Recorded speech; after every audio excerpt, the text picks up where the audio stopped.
No scale is no climate impact, because if you can't sell the products that you're developing, you can't have any climate impact.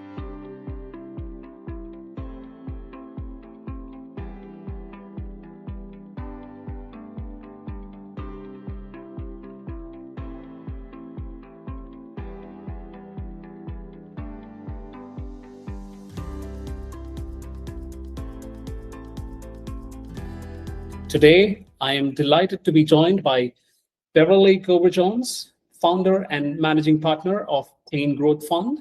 Beverley brings over 30 years of experience across energy, climate innovation, and venture investing. Before launching Clean Growth Fund, she founded carbon limiting technologies and previously spent nearly 2 decades at Shell, including leading Shell technology ventures. In this conversation, we will discuss the thesis behind Clean Tech Fund 2, how early stage UK climate tech is evolving, and what it takes to build net zero companies from day one. Beverley, great to have you with us, and thank you for helping us kick off 2026. Thank you very much. Delighted to join you. Great. To start, could you briefly introduce Clean Growth Fund and its core mission?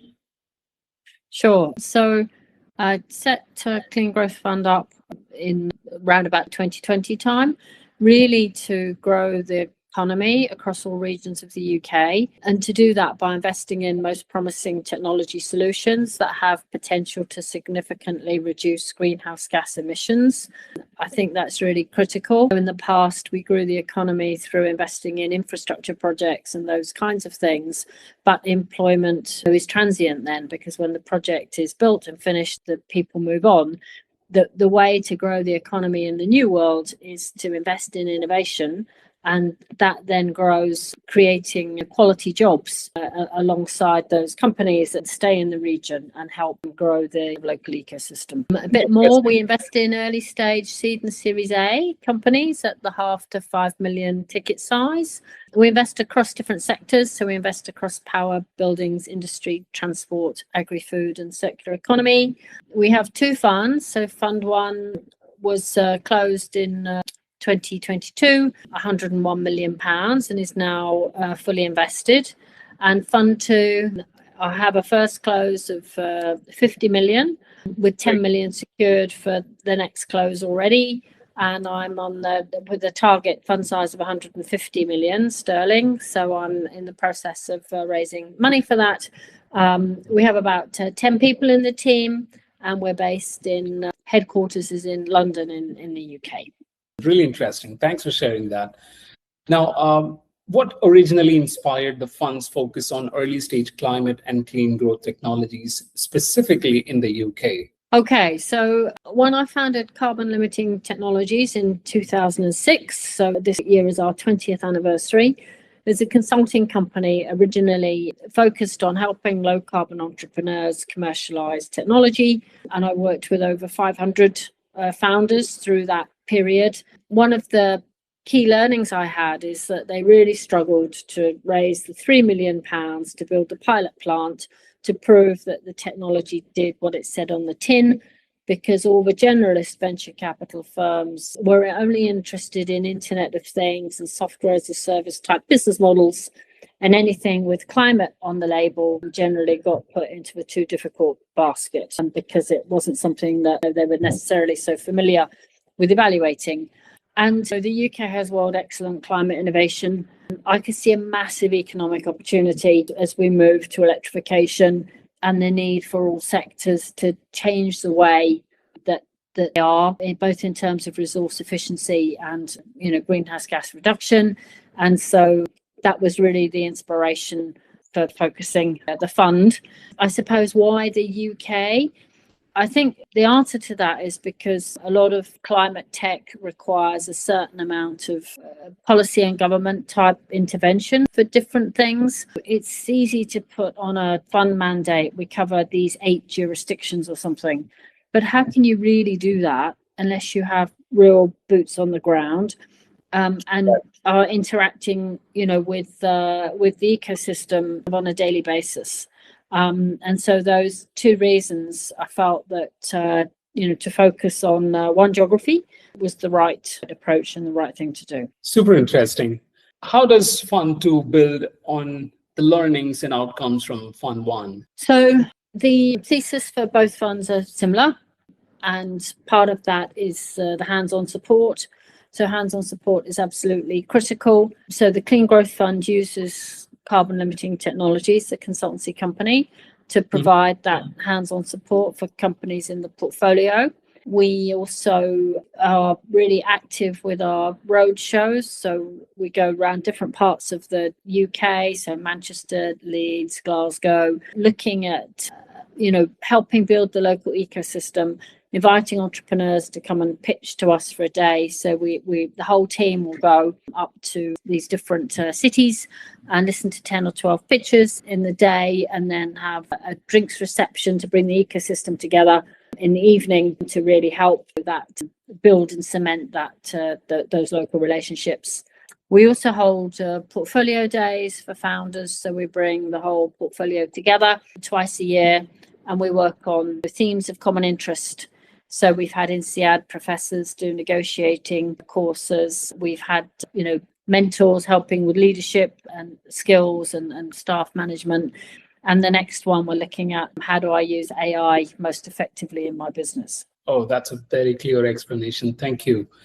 And what is the central investment thesis behind Fund 2 as you scale towards a £150 million fund? So we're looking to invest in businesses with a strong product market fit. So where there is real commercial engagement, even if the business has no or little revenue yet.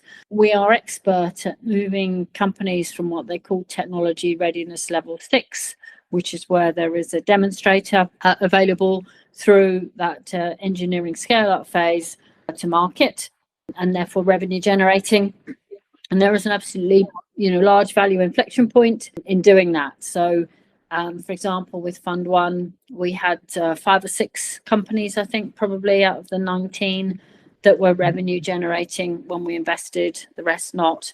And now 3/4 or so of the portfolio has commercial customers and is on that, really on that commercialization journey. And that's a huge, kind of a huge value piece in terms of that central thesis. Really interesting.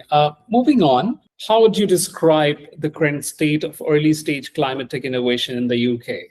Interesting. Really interesting one. I think it's strong. The kind of independent reports and so on that are carried out on these types of things would suggest it's second behind the US, and per capita is punches above its weight. But I always think things can be better. For example, if universities have commercialization as part of their charter alongside teaching and research, then for sure it would be much, much stronger. And some of the time I see that founders spend too much time seeking funding instead of delivering their business plan. And so if you're an entrepreneur or founder looking at a climate tech innovation or AI, machine learning, Internet of Things type innovation, it's easier to get funding for the AI SaaS type thing. So you might tend to go down that route. So I think climate tech innovators are very passionate and spend a lot of time, or too much time actually, seeking for funding instead of delivering on their business plans and their business models. But the innovation ecosystem is strong, but there's no reason to rest on our laurels. There's still a lot of work to be done and a lot of improvements that can be made. Great. I really love that point about universities having a commercial charter. Moving on, compared to a few years ago, what has meaningfully changed, whether in founder quality, technology maturity, or capital availability? I guess we touched on it a little bit. It's the need for a joined up funding ladder. The finance community has kind of flip-flopped quite a lot. A few years ago, the focus was on early stage, and there was very little funding for the kind of later stage, first of a kind demonstrator scale up piece. Now that's completely changed around, and the focus is on the later stage piece with less funding for early innovation. And people are always asking, where's the financing gap? Well, that's completely the wrong question, because the gap doesn't exist. It's everywhere and it's all the time. We need a much more uniform motorway for funding and for finance than we currently have. The founders never cease to amaze me in terms of their ability and their passion. It's one of the fantastic things about working in this job.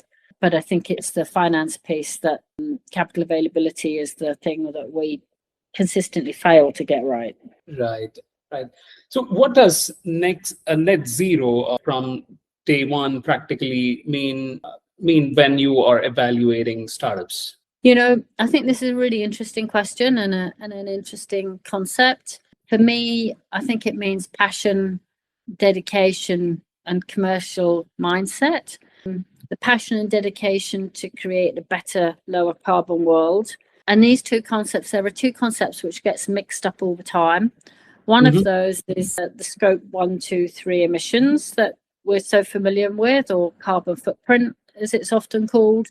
And, the carbon footprint of these types of scale-up startup companies is only going to increase as they raise money and get more staff. Naturally, their carbon footprint is going to go up. But the bigger goal, the really important thing that gets overlooked, is the emission reduction that their products and services will deliver if they're successfully commercialized, right? That's the key thing. So net zero from day one really is a commercially minded team. Yes. At the seed or early stage, how do you balance climate impact with commercial scalability? They're one and the same thing. No scale is no climate impact, because if you can't sell the products that you're developing, you can't have any climate impact. If there's no heat pump sold, there's no greenhouse gas emission reduction, because no fossil fuel boiler gets replaced. And it's as simple as that. Right. Beyond technology, what founder traits or capabilities stand out for you at the early stage? Yeah, so one of the things we've just talked about is passion and determination, that ability to bounce back when you get rejection, because inevitably as an entrepreneur, things don't always go right. They don't always go the way we want them to go. And that ability to take that on the chin and get back to it is really fundamental.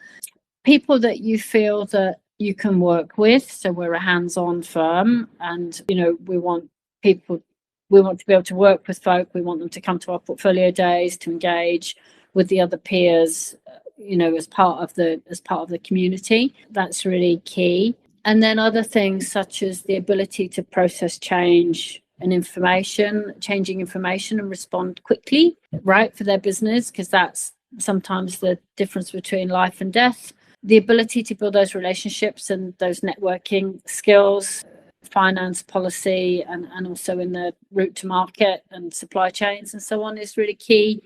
And understanding and managing risk is the other key thing that an entrepreneur has to do day in, day out. But the key thing is that wanting to work together, being able to take support and understand that, we don't all know everything. And we're trying to do something complex and something that hasn't been done before. And therefore, many minds on the problem is generally better than trying to self-solve. Great. That's really helpful context. Thank you. Building on that, how hands-on is Clean Growth Fund in supporting portfolio companies post-investment? Yeah, extremely. So we use some of our fund management fee to pay for support for the companies, so the companies don't pay for it, where they have issues and challenges. Let's say, for example, company is delivering trials very successfully, but is failing to manage to secure the purchase order.